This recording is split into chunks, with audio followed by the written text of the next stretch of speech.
जितने भी लोगों को लूटा है उन सबने कभी ना कभी हम पर शक जरूर किया है, पर पोपटलाल जी ने सिर्फ विश्वास किया। रंजीत आई मी जाऊन येते। ज्योती, एवढ्या रात्री कुठे चाललीस ग? वो बैलेंस खत्म हो गया है तो रिचार्ज करवाने जा रही हूँ। तुम कॉलेज की लड़कियां भी ना एक दिन बिना मोबाइल के रह नहीं सकती। ऐसा नहीं है आई, पूजा से नोट्स भी लेने हैं ना, तो दोनों काम हो जाएंगे। अच्छा चले जाओ, लेकिन खाने के लिए जल्दी आना। हो बाबा।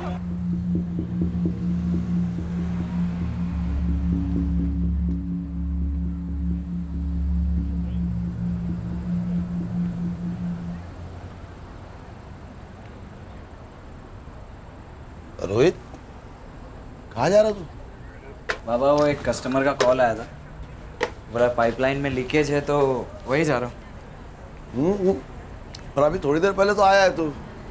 हाँ बाबा, पर वो रेगुलर कस्टमर है ना, अर्जेंट भी है तो जाना पड़ेगा। यहाँ पास में ही है, सांता क्रूज में। सुन, आते वक्त दूध लेके आना। आई मला वेळ लागेल, तू खुद ही लेना ये तो। अरे ये रोहित आजकल सीधी तरह बात ही नहीं करता। जवान लड़के को हर बात पे टोकना ठीक नहीं, थोड़ा समय दे उसको, खुद ही समझ जाएगा।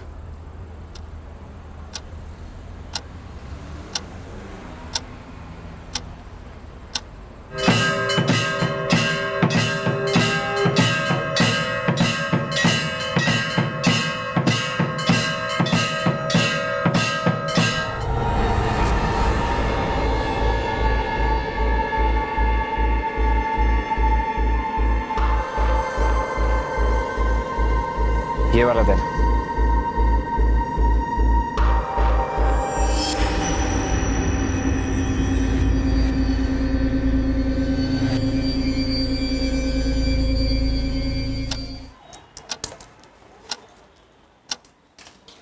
लक्ष्मी, काय झालं? ज्योति नहीं है अभी तक। जरूर पूजा के साथ गप्पे लड़ाने बैठ गई होगी।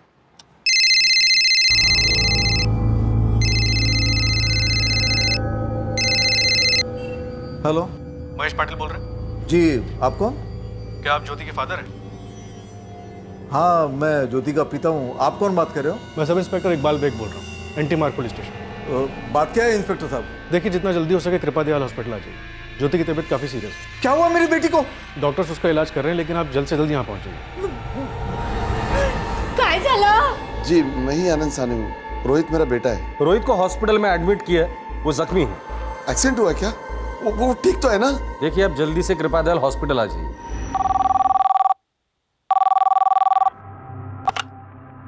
सब इंस्पेक्टर इकबाल बेग, एंटी मार्ग police station. Dharavi Rambabu park है ना, वहां पे एक लड़की लहूलुहान पड़ी हुई है। किसी ने चाकू मार दिया उसको। कब हुआ ये? अभी 5 मिनट पहले। लेकिन उसको चाकू मारने वाला इधर ही बैठा हुआ है। ठीक है, हम लोग पहुंच रहे हैं। तब तक तुम एक काम करो, कुछ लोगों को साथ में लेके उस आदमी को वहीं रोकने की कोशिश करो, और अगर ऐसा ना हो सके तो कम से कम उसकी एक फोटो ले लेना। क्या हमला करने वाला अभी भी वहीं पर है? जी सर।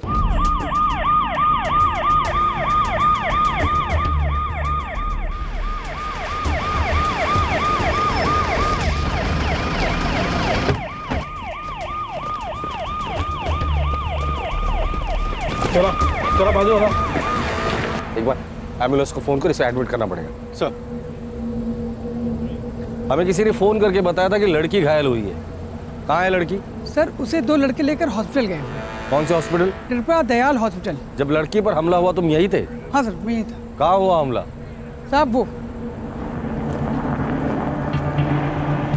क्या देखा तुमने? साहब, मैं तो वहाँ बैठा हुआ था।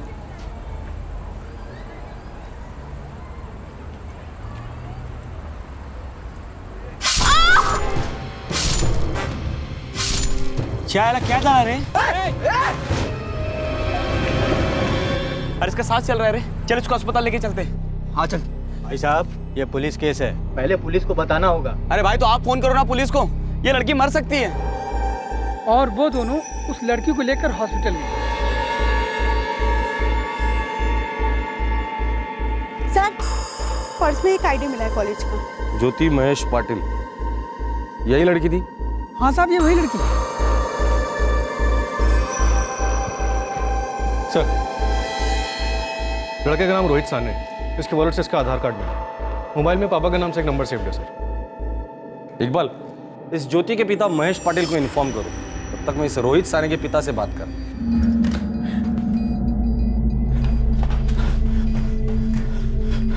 मैडम, मैं महेश पाटिल। मेरी बेटी ज्योति पाटिल। फोन बहुत बह गया था साहब, इसलिए आप लोग की राह देखते या फिर एम्बुलेंस का वेट करते तब तक कुछ भी हो सकता था। आप दोनों ने बहुत अच्छा काम किया जो उसे यहाँ लेकर आए। Very good. मैं महेश पाटिल, ज्योति पाटिल मेरी बेटी कुठे थी? ऑपरेशन थिएटर में। वो ठीक तो है ना साहब? उसका कोई एक्सीडेंट हुआ है क्या? किसी लड़के ने उस पर चाकू से हमला किया है। चाकू से?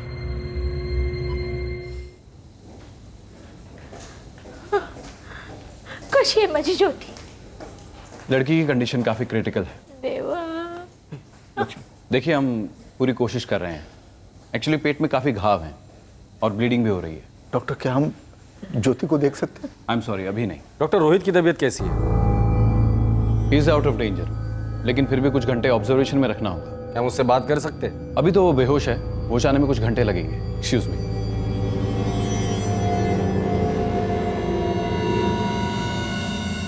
साहब, क्या वो रोहित था जिसने मेरे बेटी पर हमला किया? शायद। आप जानते हो रोहित को? कुठे है माझा रोहित?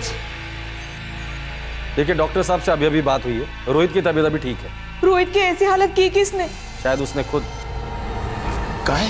जिस आदमी ने ये सब कुछ देखा उसने तो हमें यही बताया कि रोहित ने सबसे पहले इनकी बेटी ज्योति पर जानलेवा हमला किया और उसके बाद अपने आप पर। ऐसा नहीं हो सकता, मेरा रोहित ऐसा कर ही नहीं सकता। देखिए, अभी हम दावे के साथ तो कुछ भी नहीं कह सकते, पर जहाँ ये हादसा हुआ धारावी के पार्क में, वहाँ के लोगों ने तो यही बताया। धारावी पार्क? और मेरा रोहित तो सांता क्रूज में प्लम्बिंग के काम से गया था, वो धारावी पार्क में कैसे पहुंचा? हो सकता है उसने आपसे झूठ बोला हो। महेश जी, आपकी बेटी ज्योति आपसे क्या कहकर घर से बाहर निकली थी? वो रिचार्ज कराने गई थी फोन का। आते वक्त उसकी सहेली पूजा से मिलने वाली थी।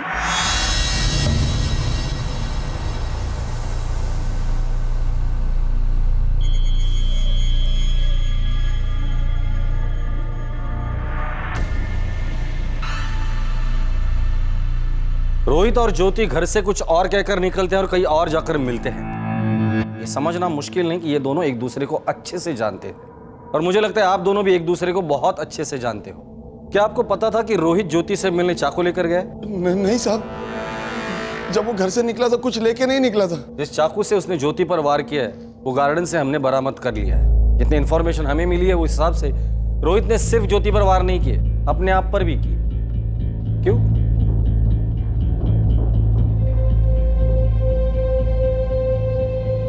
देखिए, रोहित को अगर ज्योति से नफरत होती तो वो सिर्फ ज्योति पर वार करता, अपने आप पर नहीं। क्या दोनों के बीच प्यार था जो अपनी जान देकर कुछ साबित करना चाहते थे आप लोगों के सामने? आपकी बेटी ने आपसे कहा था कि वो अपनी सहेली पूजा से मिलने जा रही थी। ये पूजा रहती कहाँ है?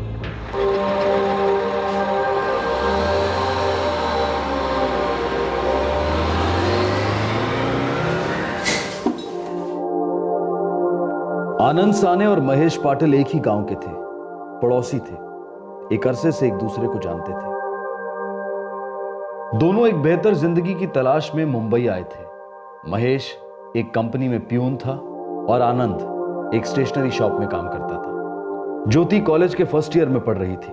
महेश और आनंद की सालों की दोस्ती के बावजूद ज्योति और रोहित में कभी भी ज्यादा बातचीत नहीं हुई थी। रोहित एक हार्डवेयर स्टोर में प्लम्बर का काम करता था।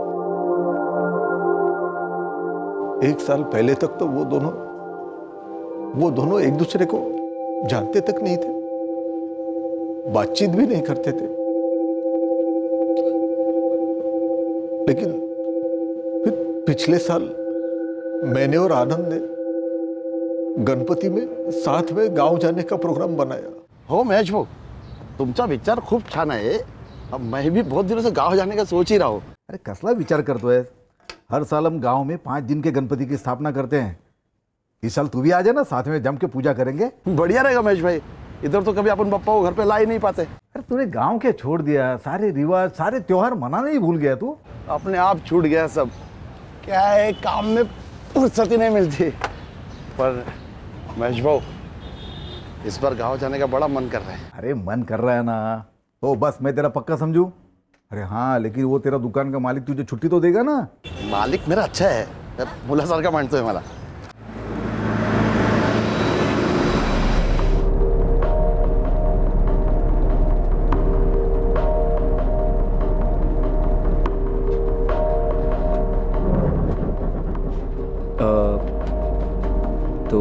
कॉलेज के बाद क्या सोचा? रिपोर्टर बनना चाहती हूँ मैं। अरे वाह, लाइव हारी, मतलब तुम टीवी पर आओगी ना? तुम्हें क्या लगता है मैं रिपोर्टर बन सकती हूँ? हाँ हाँ बिल्कुल, तुम इतना अच्छा बोलती हो, तुम कोई भी न्यूज़ दोगी ना तो लोग फटाक से मान लेंगे। अरे सच में। सर्वांगी सुंदर उर्वशी कंठीधर के मान मुक्ता फळांची जय देव जय मंगल मूर्ति हो श्री मंगल मूर्ति दर्शन मात्रे मनोकामना पूर्ति जय देव।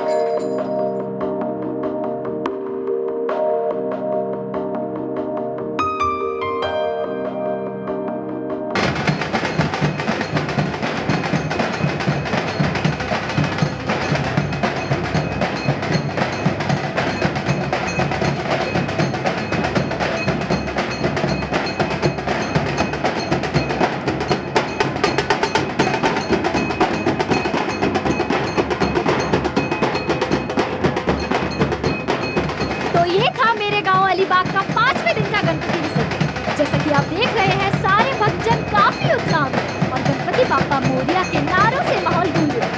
अगर आपको गणपति विसर्जन का असली मजा लेना है तो आप यहाँ आइए, मेरे गांव अलीबाग। कैमरामैन रोहित के साथ रिपोर्टर ज्योति।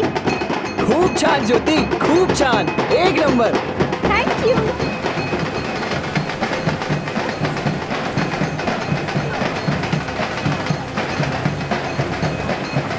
सी लो ना। हाँ।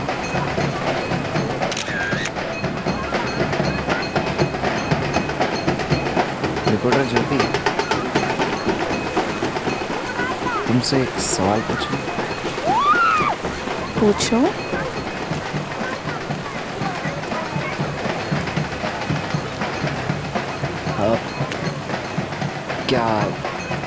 क्या तुम मुझे पसंद करती हो? पहले तुम बताओ, क्या तुम मुझे? हाँ, बहुत ज़्यादा। मुझे तो लग रहा है कि हमें गणपति 10 दिन के लिए बिठाना चाहिए। कितना और टाइम मिल जाता है तुम्हारे साथ बात करने के लिए। अब तुम बोलो। हाँ।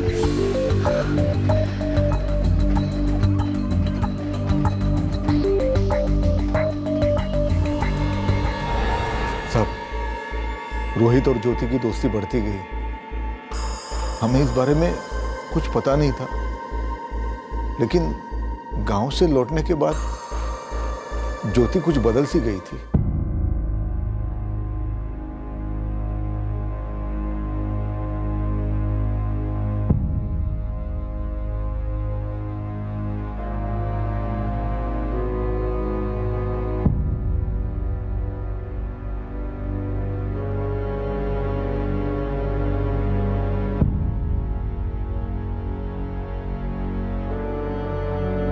नहीं मिंटी, आई एम सॉरी, गलती मेरी है। अपने किए गए हर फ्रॉड के बाद मैं मिंटी से ही कहता रहा। कधीपासून ऐकते एक मिनिट ज्योति जल्दी आ ना। हो आई येते, बस एक लवकर ये। अपनी आंखों से लालच की पट्टी मैंने कभी खुलने ही नहीं दी, पर आज पोपटलाल जी के विश्वास ने हमारी जिंदगी बदल दी। एक बात याद रखना, दे जल्दी। ज्योति,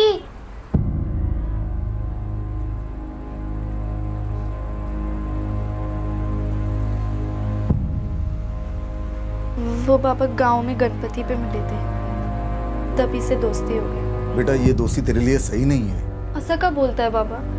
क्या गलत है इसमें? इसमें क्या गलत है वो तुझे नहीं दिख रहा है, लेकिन मैं देख पा रहा हूँ। पहले जब अपने घर में अखबार आता था तो कूद पड़ती थी, हर एक खबर पढ़ती थी, हमें सुनाती थी। टीवी पर कोई भी नई न्यूज देखती थी तो कितने चाव से बताती थी हमें, लेकिन अभी तेरा कोई इंटरेस्ट ही नहीं है इसमें। बेटा तेरे चेहरे पर एक तेज था, तुझे लगन से पढ़ाई करता देख मैं कितना खुश होता था, लेकिन अभी ये जो बदलाव आया ना तुमने, उससे मुझे बहुत डर लगने लगा है।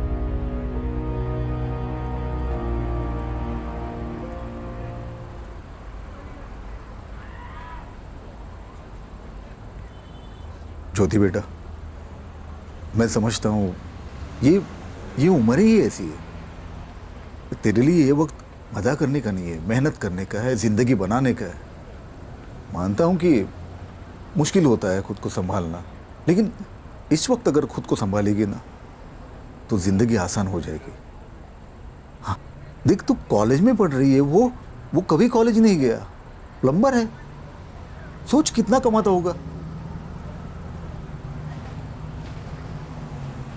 सिर्फ कुछ दिनों की खुशियों के लिए तू अपनी पूरी जिंदगी की खुशियों को अनदेखा कर देगी?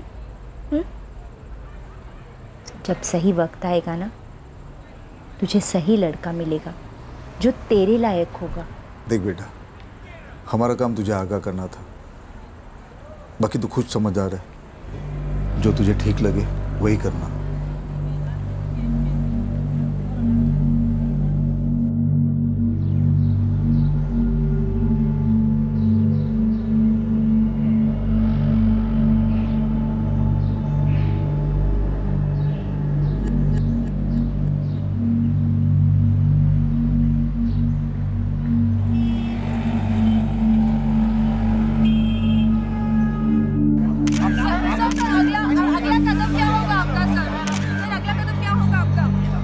हमारे सूत्रों से पता चला है कि नागेश चौहान के पास एक पुलिस द्वारा इशू किया गया कैरेक्टर सर्टिफिकेट है जो ये क्या चल रहा है? सारे टाइल्स कॉस्टली है, ढंग से करो ना, सारे टूट जाएगा। क्रिमिनल रिकॉर्ड्स का कोई जिक्र नहीं है। और जो भी गुनहगार होगा उसे तुरंत पकड़ा जाएगा।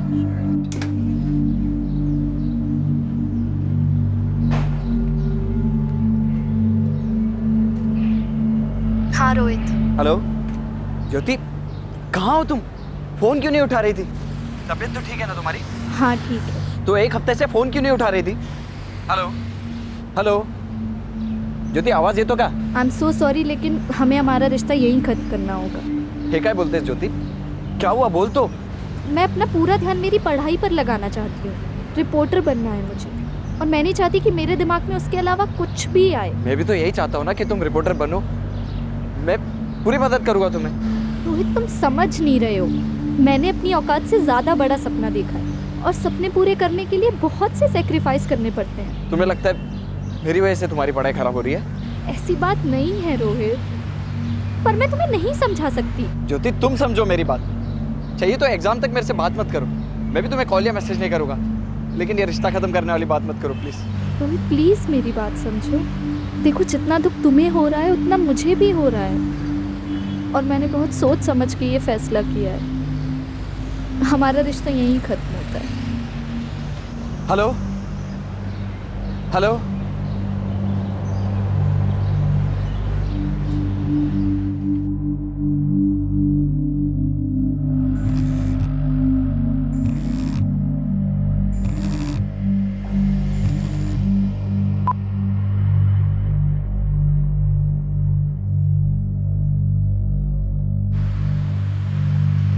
तेरे पास एसपी सर के नोट्स हैं क्या? हाँ।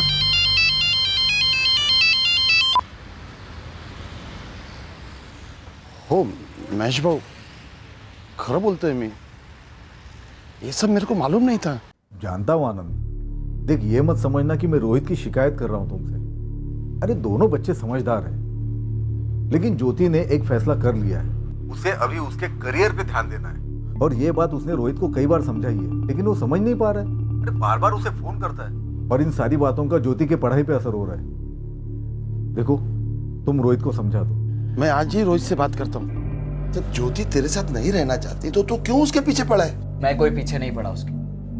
ज्योति भी मेरे को पसंद करती है, बस उसकी सोच बदल गई है।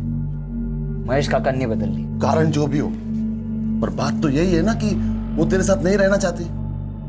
देख बेटा, अभी ये बात को यहीं पे खत्म कर बस। ऐसे जिद करके क्या मिलने वाला है तेरे को पता? और बेटा, तू कह के तो देख, मैं तेरे लिए ज्योति से भी अच्छी लड़की ढूंढ कर लाऊंगी, तू उसको भूल जा। और अब तू अपनी जिंदगी जी और ज्योति को उसकी जिंदगी जीने दे।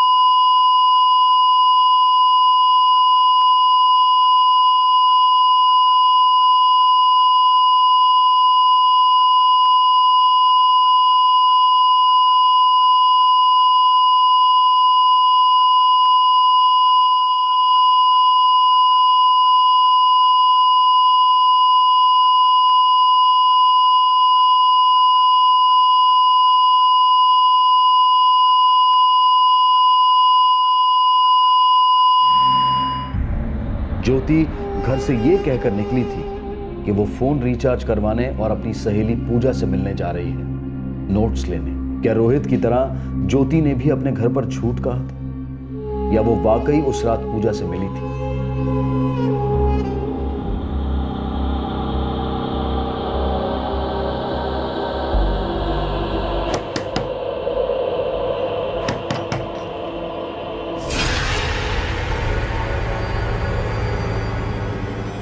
पूजा, तुम्हारा सहमा हुआ चेहरा बताता है कि तुम इस केस के बारे में बहुत कुछ जानती हो। रोहित और ज्योति एक दूसरे से प्यार करते थे, लेकिन ज्योति ये रिश्ता तोड़ना चाहती थी। इनफैक्ट वो तोड़ भी चुकी थी, राइट? अगर ज्योति ये रिश्ता तोड़ चुकी थी तो घर पर झूठ बोलकर रोहित से मिलने वो क्यों गई थी? मला माहित नहीं सर। पूजा, हमने ज्योति के कॉल रिकॉर्ड्स चेक किए। ज्योति ने घर से निकलने से पहले 6:30 पे तुम्हें कॉल किया था, और ज्योति के मोबाइल पर आखिरी कॉल आया था 8:14 पे, जो तुमने किया था। उस वक्त ज्योति गार्डन में थी। तुम्हारे सेल फोन की लोकेशन भी उसी गार्डन के आसपास दिखा रही। मतलब जब ज्योति पर हमला हुआ तब तुम वहां थी। सर, ज्योति मेरी बहुत अच्छी दोस्त थी। हम दोनों एक दूसरे से सारी बातें शेयर करते थे। ज्योति ने रोहित से ब्रेकअप कर लिया था, और ये भी मैं जानती थी, लेकिन रोहित ने उसे फोन करना बंद नहीं किया।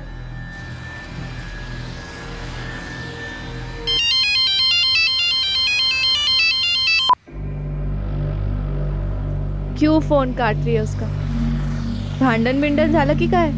देख, अगर तू इतना भाव खाएगी ना तो एक दिन छोड़कर चला जाएगा तुझे। पूजा, आता भंकस नको। मैं मानती हूँ कि मैं रोहित को पसंद करती हूँ, लेकिन आई बाबा की बात बिल्कुल ठीक है। ये रिलेशन मुझे मेरे करियर से भटका देगा। इनफैक्ट भटका रहा है। काय ग, काय बोलतेस? तबीयत बिबीयत बरी है ना? कहीं तू आई बाबा के दबाव में आकर तो ये डिसीजन नहीं ले रही? नहीं ग, देख, रोहित से ब्रेकअप का दुख मुझे भी है, पर यही मेरे फ्यूचर के लिए सही है। ठीक है, अगर तूने सोच ही लिया है तो देख, तू एक काम करना, तू रोहित से बात कर ले एक बार, बता दे उसे सब कुछ। देख, इस तरह से फोन काटने से क्या फायदा? तुझे क्या लगता है मैंने उससे बात नहीं की होगी? पर वो नहीं समझ रहा मेरी बात। तब तो तू ठीक कर रही है। जवाब ही मत दे उसके फोन का। क्या कर लेगा? थक कर फोन करना ही बंद कर देगा। वो सब तो ठीक है पूजा, पर एक बात का डर है मुझे। किस बात का डर? ज्योति किस डर की बात कर रही थी?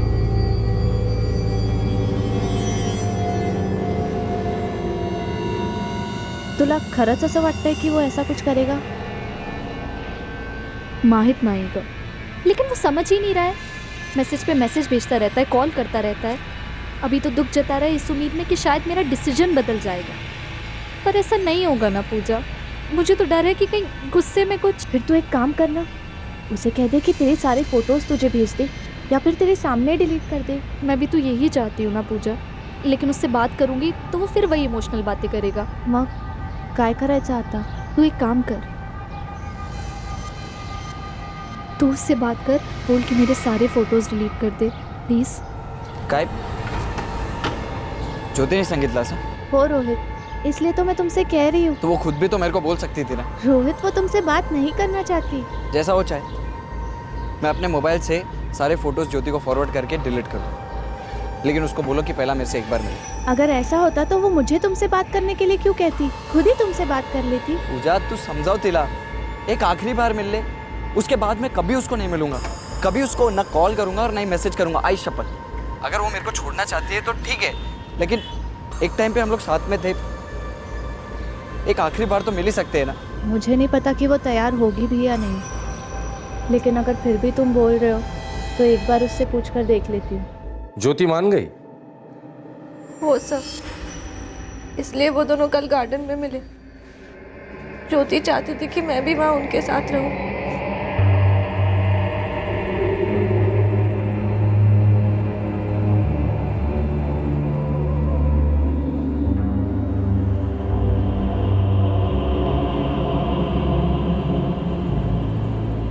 और ये रोहित चाकू लेकर आया था ज्योति से मिलने?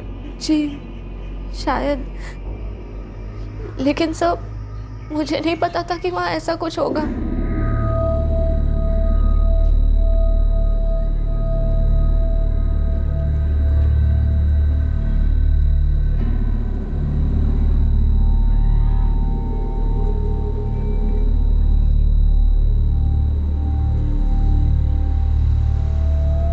सर मैं चाहती थी कि वो दोनों खुलकर बात कर सके, इसलिए मैं थोड़ा दूर जाकर बैठ गई। मैं वहाँ जाकर बैठती हूँ।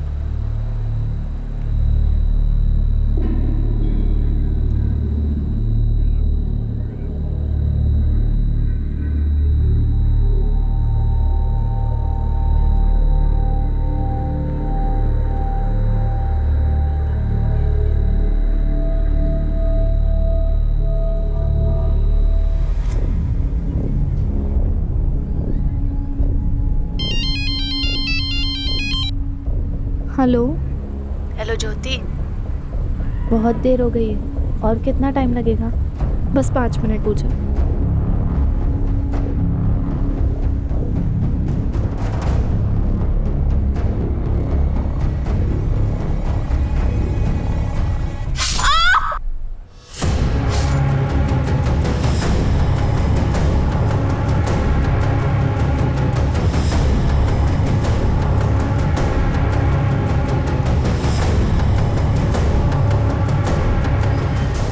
मैं बहुत घबरा गई थी सर। मुझे समझ नहीं आया कि ये सब कैसे मेरी आंखों के सामने। मैंने ज्योति को तड़पता हुआ देखा, हाथ पांव ठंडे पड़ गए थे, पता नहीं चला और पैर जैसे अपने आप चलने लग गए और मैं वहां से भाग गई, ज्योति को उस हालत में अकेला छोड़कर। पूजा, क्या रोहित ने तुम्हारी आंखों के सामने ज्योति पर चाकू से वार किए थे? हो सर, मैं तो चाकू देखकर ही शॉक हो गई। और ज्योति? मतलब हो सकता है कि ज्योति ने अपना फैसला बदल दिया। ये दोनों मिले ही इसलिए होंगे ताकि ऐसा कुछ कर सके, क्योंकि जख्मी तो दोनों हुए थे। सर मैं तो सिर्फ इतना जानती हूँ कि रोहित ने जिद की थी उससे मिलने के लिए। ज्योति तो सिर्फ इसीलिए तैयार हुई क्योंकि वो उससे उसकी फोटोज चाहती थी। ज्योति क्यों मरना चाहेगी सर? वो तो जीना चाहती थी, रिपोर्टर बनना चाहती थी।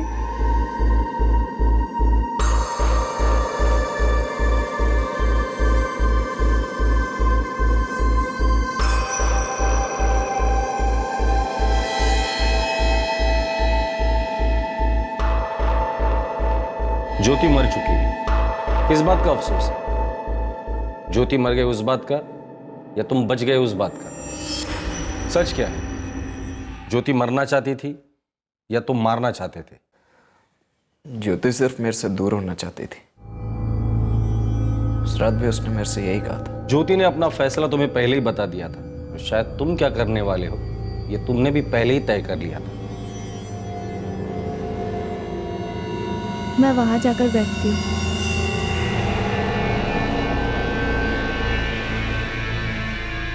रोहित प्लीज मेरे फोटोज मुझे मेरे फोन में दे दो और अपने सेल से डिलीट कर दो। तुम्हें डर है ना कि मैं तुम्हारे फोटोज का गलत इस्तेमाल करूंगा, तुम्हें ब्लैकमेल करूंगा? एकदम क्राइम रिपोर्टर की तरह ही सोचने लगी हो तुम।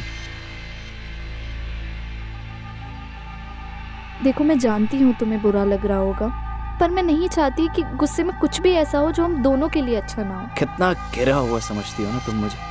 ऐसी बात नहीं है रोहित। तो कैसी बात है ज्योति?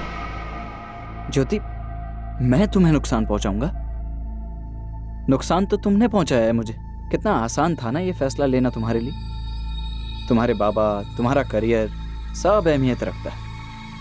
मैं कुछ नहीं हूं ना तुम्हारे लिए। यहाँ तक कि तुमने मुझे ये तक नहीं बताया कि मेरी गलती क्या थी जो ये सजा दी है तुमने। मैंने कहा तो तुम्हारी कोई गलती नहीं है, मैं बस अपने करियर पे फोकस करना चाहती हूँ।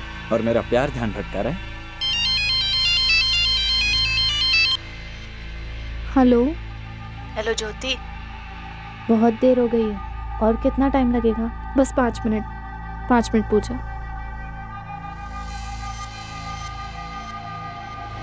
देखो अब इन सब बातों का कोई फायदा नहीं है। तुम्हें मेरे फोटोज नहीं देने हैं, मत दो, लेकिन अपने सेल से डिलीट कर दो। फिर मुझे घर भी जाना है। ज्योति, मुझ में ऐसी क्या बुराई है?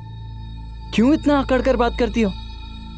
क्यों दूर जाना चाहती हो? प्लीज ऐसी बातें मत करो। ज्योति, मैं भी तो यही कह रहा हूं ना, प्लीज ये रिश्ता खत्म मत करो। देखो रोहित, इन बातों का कोई मतलब नहीं है। तुम भी अपनी जिंदगी में आगे बढ़ो और मुझे भी जीने दो, प्लीज।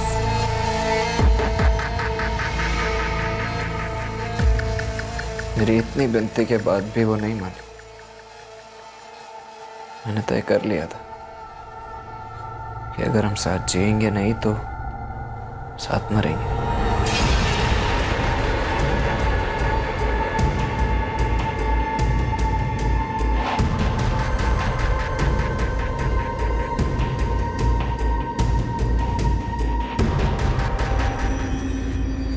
मैंने मार दिया उसे। क्या मिला उसे मारकर?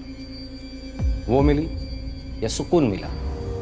सुकून तो तुम्हें जिंदगी भर नहीं मिले, और सिर्फ तुम्हें ही नहीं, तुम्हारे माँ बाप को भी। जीत गए तुम, सच्चे आशिक हो गए तुम ना, तुम सिर्फ एक खूनी हो। एक बात समझ में नहीं आती, अगर कोई किसी से प्यार करता है तो वो उसे चोट पहुंचाने की सोच भी कैसे सकता है? ज्योति का तुमसे दूर रहने का फैसला सही था। उसके एक इनकार ने तुम्हें इतना अंधा बना दिया कि तुमने तो उसे जान से ही मार डाला। तुम क्या उसके साथ जिंदगी बिताते? ज्योति जीना चाहती थी, कुछ बनना चाहती थी। अगर तुम उससे प्यार करते ना तो उसे समझ पाते, और नहीं समझ पाते तो कम से कम उसके फैसले की इज्जत करते। वाकई में अगर तुम उससे प्यार करते तो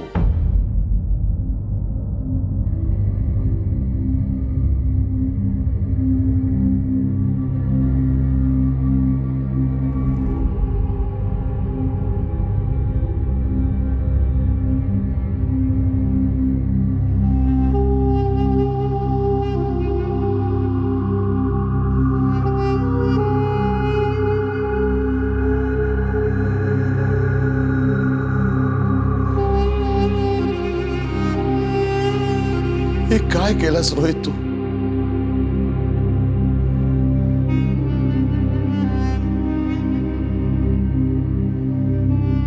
रोहित इस वक्त पुलिस की हिरासत में है। उस पर आईपीसी की धारा 302 के तहत हत्या के चार्जेस लगाए गए। रिश्तों में चोट खाया इंसान जब दर्द से उभरने की बजाय उस दर्द को पालने लगता है, तब उसके मन में उमड़ रहे जज्बात को पढ़ पाना आसान नहीं होता। न तो रोहित के माँ बाप ने, न ज्योति के माँ बाप ने, और ना ही खुद ज्योति ने कभी ऐसा सोचा होगा कि रोहित इस हद तक जा सकता है। रोहित की पॉजिटिवनेस को प्यार कहना सरासर गलत होगा, क्योंकि प्यार जिंदगी संवारता है, जिंदगी देता है, जिंदगी लेता नहीं। जिससे प्यार है उसी शख्स को जान से मार कर या तबाह करके प्यार तो वापस मिलने से रहा। जरा सोचिए रोहित को क्या मिला ज्योति की जान लेकर? जिंदगी भर का अफसोस, पछतावा। इस जुनूनी ख्याल को कभी बढ़ावा नहीं देना चाहिए जो दिल में सिर्फ नफरत पैदा करता है, और ये नफरत आग की तरह से होती है जिसमें लगाने वाला खुद भी जल जाता है। अगर कोई इंसान आपसे रिश्ता नहीं रखना चाहता तो इसे अपनी हार या अपना अपमान मान लेना बेवकूफी है। असली हार और अपमान तो तब है जब आप रिश्ता टूटने पर अपने आप पर तरस खाना शुरू कर देते हैं, उस दर्द से बंध जाते हैं, आहें भरते रहते हैं कि आखिर मुझे ही क्यों ठुकराया गया। और यही नकारात्मक